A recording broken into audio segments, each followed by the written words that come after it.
Vivimos en la era de la información, y este despertar alcanzó y penetró la fe de muchos. 2000 años debimos esperar para volver a oír de Yeshua, de su judaísmo, para desarrollar herramientas que nos permitieran ver las Escrituras en su forma y contexto original. Se descubrieron nuevos rollos de la comunidad judía de Qumran y que traen nueva luz al Tanaj hebreo. 2 milenios transcurrieron para que Jerusalén volviera a manos de Israel, y estas son grandes señales de los tiempos en que vivimos. Una gran puerta se ha abierto para los que busquen amar y servir a Hashem con todo su corazón, fuerzas y su alma.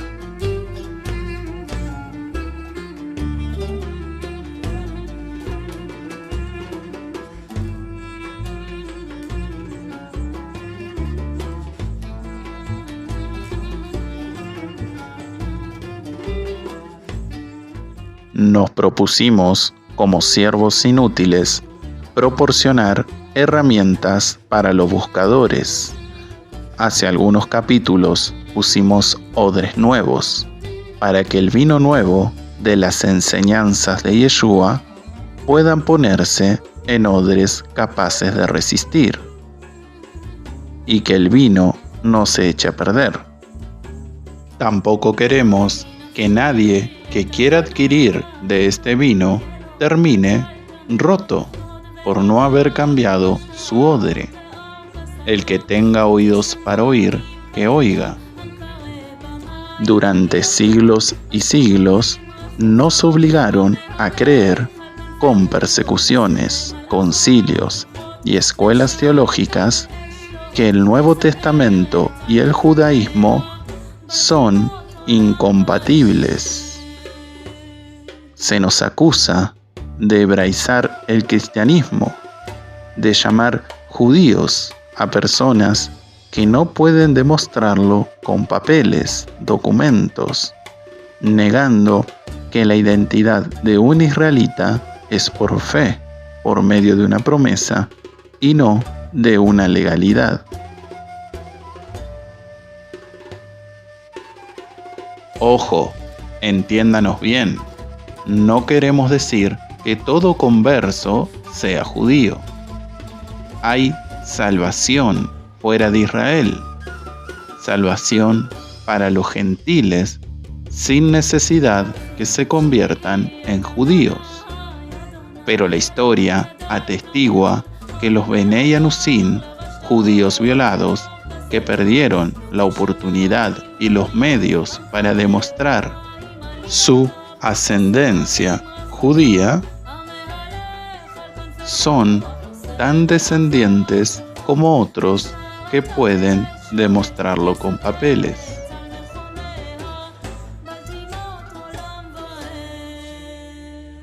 Y estos Benei Anusim andan vagando por Babel, como nuestro padre Abraham, esperando la revelación, el llamado.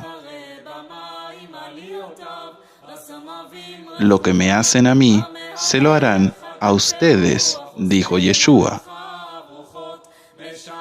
Por este motivo, nos propondremos en este capítulo mostrar cuán judío es Yeshua.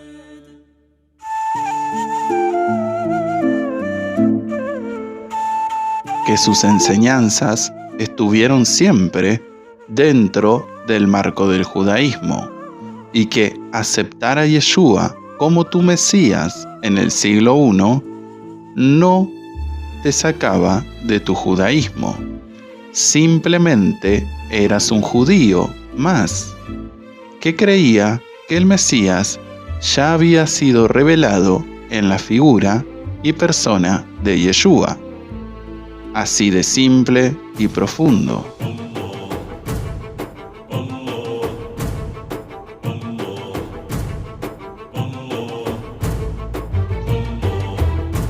Y así como hoy en día ningún judío cree que su judaísmo debe cambiar o que debe dejar de ser judío por aceptar un Mesías, de igual modo lo era en el primer siglo.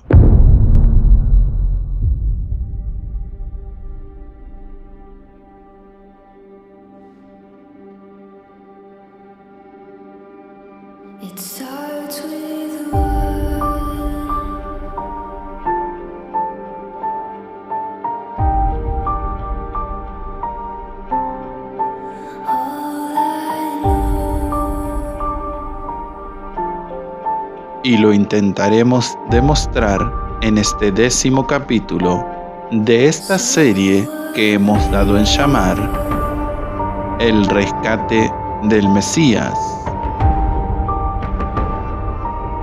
la ética de Yeshua.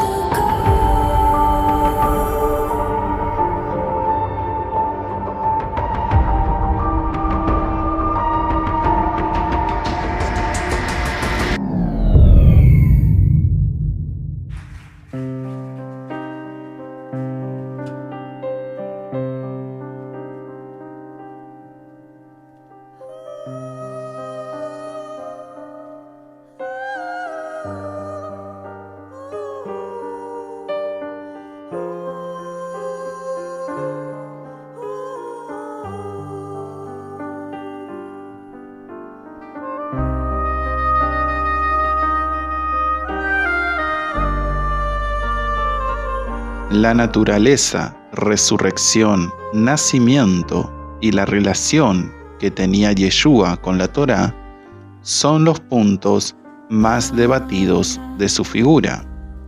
En este capítulo procuraremos abordar la relación que él tenía con la Torá. En el capítulo 4 ya abordamos que de ninguna manera él la abolió. Es por eso que no volveremos a repetir palabras y argumentos. Sí nos interesa abordar cómo la enseñó.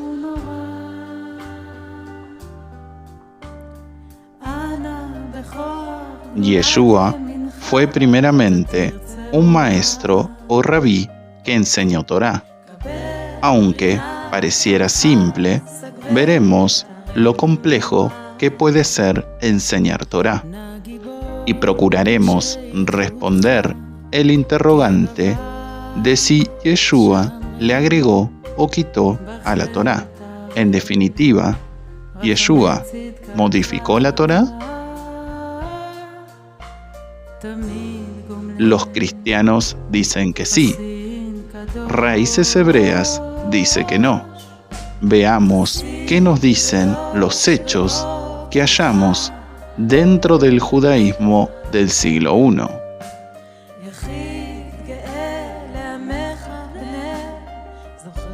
Como ya dijimos, en el capítulo 4 expusimos los argumentos de la vigencia de la Torá.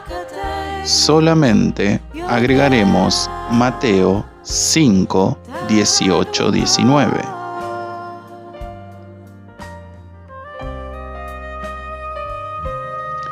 Porque de cierto os digo que hasta que pasen el cielo y la tierra, ni una jota ni una tilde pasará de la Torá, hasta que todo se haya cumplido. De manera que cualquiera que quebrantare uno de estos mandamientos muy pequeños y así enseñe a los hombres, muy pequeño será llamado en el reino de los cielos. Mas cualquiera que los haga y los enseñe, éste será llamado grande en el reino de los cielos.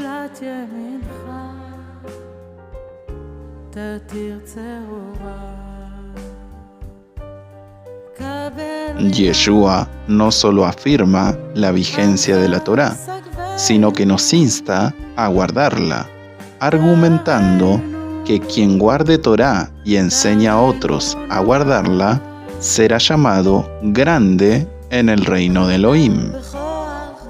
Hasta aquí nos surgen los mayores inconvenientes. Las mayorías de las religiones aceptan que Yeshua guardó Torá. En general, aunque algunos discrepan en algunos puntos, como por ejemplo, Yeshua quebrantó el Shabbat, y por medio de las vías de interpretación alegóricas de los gentiles del siglo II en adelante y la cristología, se afirma que Yeshua tiene autoridad para abolir o modificar la Torá, porque Jesús es mayor que la Torá.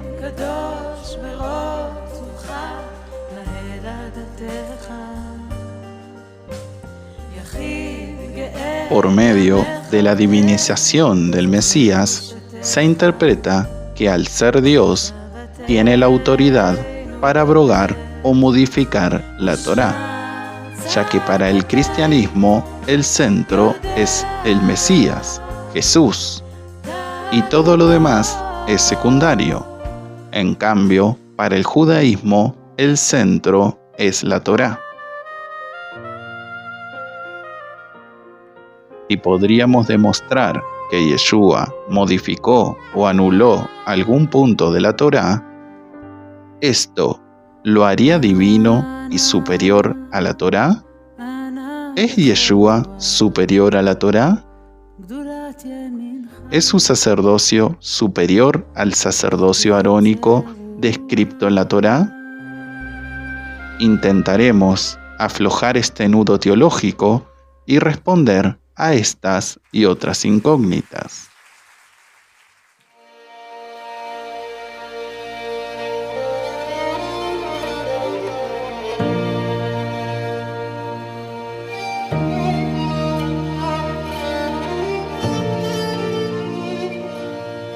El Talmud en Sanedrín 88b nos dice: hay más rigor para la palabra de los rabinos que para la palabra de la Torá cuando alguien dice, contraviniendo la palabra de la Torá, que no hay obligación de ponerse las filacterias, es absuelto.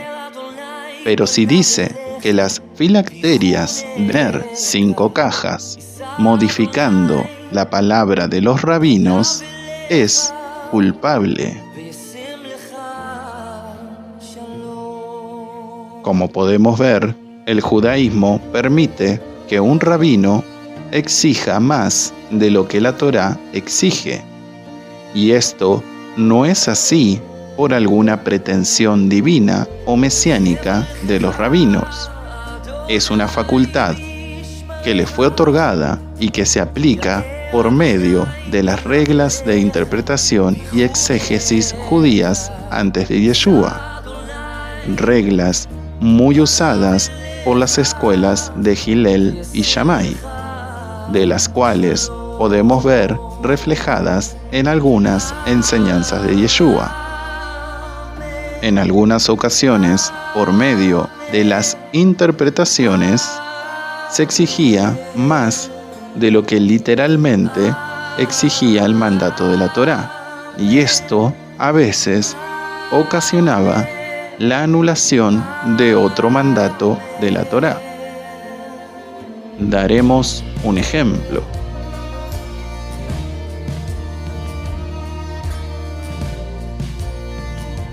Para la escuela de Hillel, la Torá debía flexibilizarse a través de métodos de interpretación, es decir, se debía adaptar a las circunstancias. En vez de elevar las exigencias, el hilelismo rebaja las exigencias éticas de la Torá. Por ejemplo, tenemos la creación del prosbul. Esto era un documento comercial que se confecciona cada 7 años. Según la Parashá de Barín 15.1.2, una de las leyes del año sabático es la prescripción de las deudas. Es decir, al 7º año, cada judío debía perdonar la deuda que tiene con otro judío.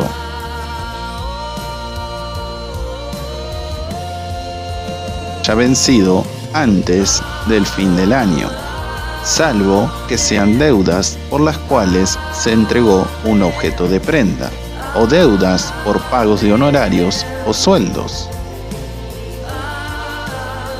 El principio de este mandato es creer que todo nuestro patrimonio es de Hashem y que Él velará por nosotros aunque no dispongamos más del dinero de la deuda. También es para sentir proximidad afectiva hacia las personas que no pagaron su obligación en término. Es un desafío que prueba fehacientemente nuestro amor al prójimo.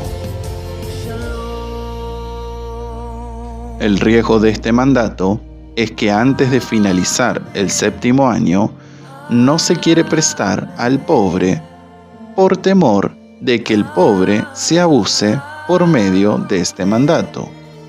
Es decir, que contraiga una deuda sabiendo que le va a ser perdonada y no quiera pagarla.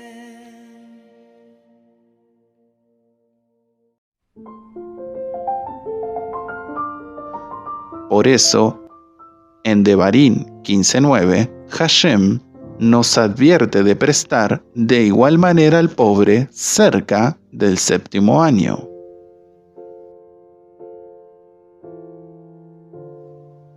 Aproximadamente 100 años antes de Yeshua, Hillel observó que los judíos estaban desoyendo la Torá. Los pobres no lograban que se les prestara dinero, lo cual los ponía en una difícil situación y los que tenían recursos estaban violando la Torá. A Hillel se le ocurre, por medio de la interpretación, amoldar la Torá a las circunstancias, crear un documento llamado prosbul, en donde se ponía al Bet Din, tribunal rabínico, como intermediario, delegando a ellos la agencia de cobrar su deuda. Mishnah Shevit, capítulo 10, Talmud Kitin 36. Por lo tanto, el prosbul es el documento según el cual el demandante delega su cobro a manos del tribunal y así lograba que su deuda no expiara en el 7º año, ya que el Bet Din tenía la autoridad para hacer cobros y esto era independientemente del 7º año de remisión.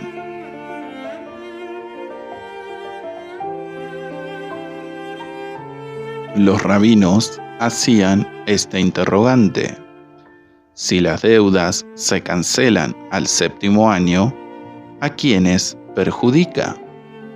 ¿A los pobres o a los ricos? Parece que en principio favorecería a los pobres, porque los ricos perdían sus posibilidades de cobrar las deudas.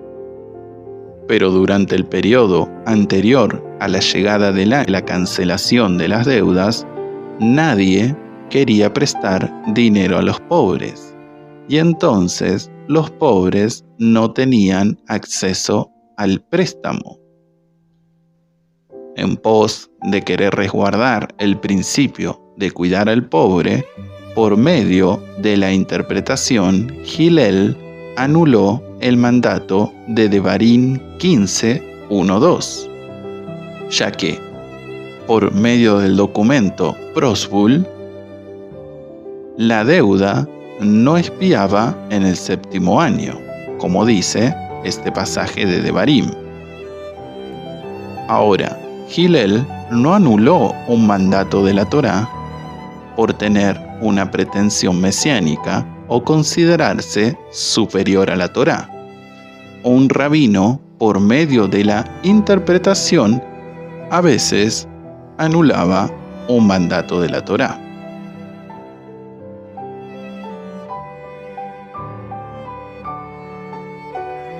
En tal caso, si pudiéramos demostrar que por medio de la interpretación de la Torá, Yeshua anuló un mandato, esto no lo haría Dios o superior a la Torá,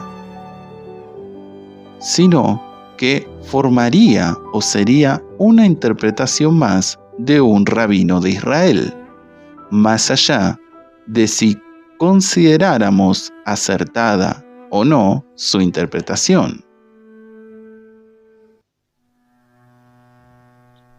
Por ejemplo, con respecto a la Torá de las impurezas, cuando tocaba enfermos o muertos, también Marcos 7, o la ley de divorcio de Moisés, o el mismo Shabbat quebrantado según el cristianismo, si pudiéramos demostrar que en alguno de estos puntos Yeshua, por medio de la interpretación, anulaba algún mandato de la Torá, seguiría estando dentro de la facultad de un rabino, por ende, no estaría fuera del marco del judaísmo.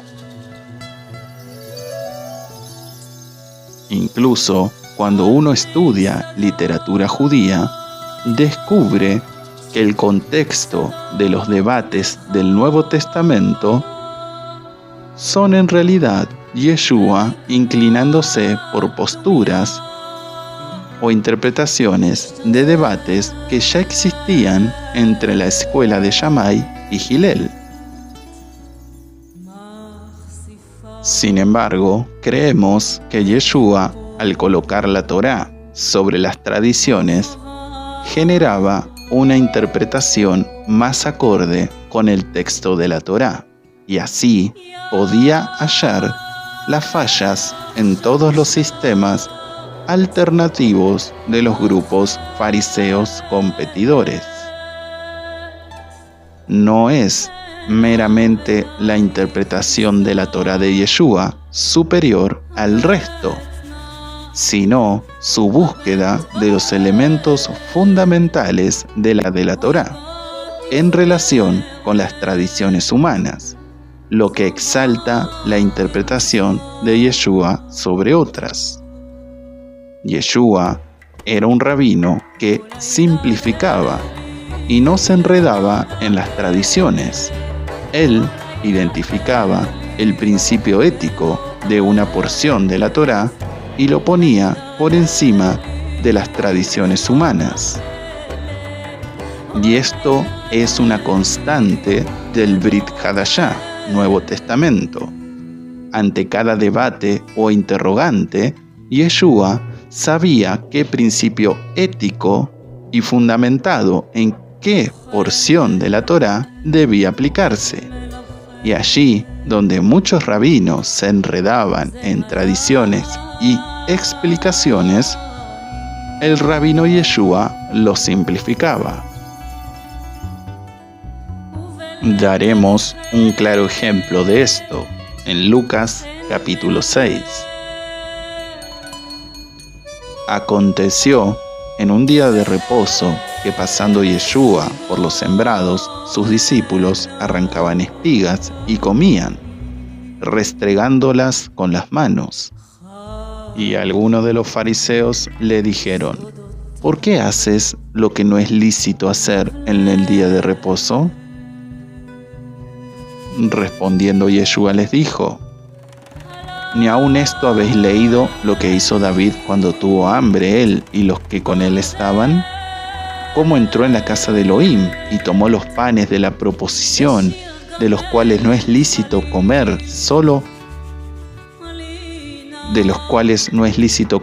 sino solo a los sacerdotes, y comió y dio también a los que estaban con él? Y les decía: el Hijo del Hombre es Señor aún del día de reposo. Aquí Yeshua aplica un principio judío no muy popular, en el que se debe hacer el mandato que pese más ante una situación encontrada como esta. En el ejemplo de David, ¿qué pesa más? ¿La Torá de los panes que solo pueden ser comidos por el sacerdote, o la Torá conforme a hacer misericordia al necesitado? La respuesta del Rab Yeshua es clara y muy judía.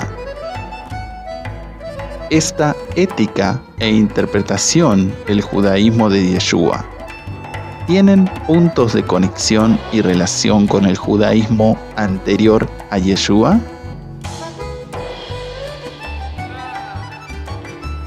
Leo Paek, rabino de Alemania, dijo: Yeshua es un judío genuino.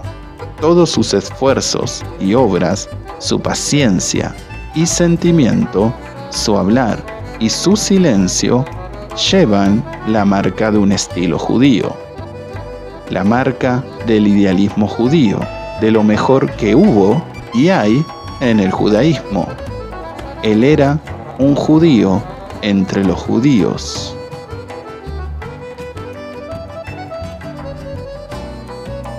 Nos preguntamos: ¿cómo llegó este rabino a esta conclusión?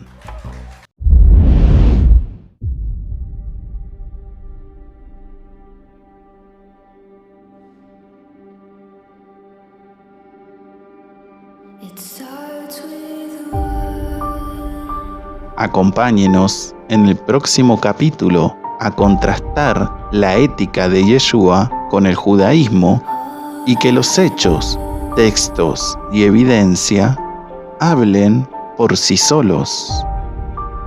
Y lo haremos en el próximo capítulo de esta serie que hemos dado en llamar